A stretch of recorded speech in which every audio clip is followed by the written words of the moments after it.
ఒక వ్యాధి కలిగిన వారంగా ఉంటాం. ఏం కలిగిన వారు ఉంటాం? అపవాది అనే ఒక వ్యాధి కలిగిన వారు. దుష్టుడు మనల్ని తన అధికారములోనికి మనల్ని నడిపించేవాడిగా ఉంటాడు. ఒక బానిస బతుకులో, ఒక బానిసత్వములో మన మీద ఏలుబడి చేసేవాడుగా ఉంటాడు. మనం పరిశుద్ధులమే, మనం దేవుని పిల్లలమే, మనం ప్రార్థించే వారమే, సువార్తను ప్రకటించే వారమే అయినను దేవుని చిత్తాన్ని బట్టి, దేవుని నిర్ణయాన్ని బట్టి, దేవుని సంకల్పం కొరకు జీవించకోకుండా ఉంటే అపవాదికి చోటిచ్చిన వారంగా ఉంటాం. మన హృదయము ఏమవుతుంటుంది? బలహీనపడుతున్నది. అందుకనే గల్తీలు రాసిన పత్రికలోనో ఏముంటాడు? ఆత్మను ఆర్పకుడి అంటారు. ఆత్మను ఆర్పకుడి, అపవాదిని ఎదిరించండి.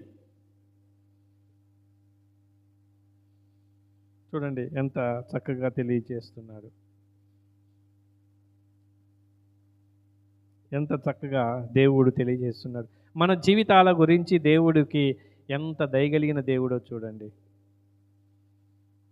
మనల్ని ఏ విధంగా తన సంకల్పం ప్రకారంగా జీవించడానికి, తనకు ఇష్టలుగా జీవించడానికి ఎలా ఉంటున్నాడు? మనము ఆయన దృష్టికి గనులుగా జీవించాలి. ఆయన దృష్టికి మనం ఎలా ఉండాలి? దయ పొందిన వారంగా జీవించాలి.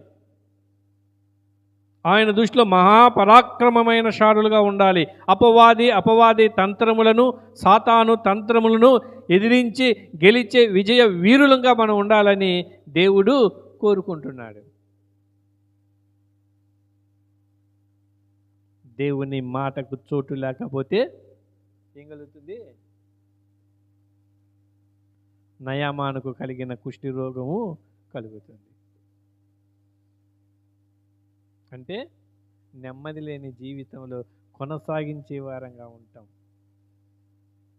ఆనందము లేని జీవితంలో జీవించే వారంగా ఉంటాం.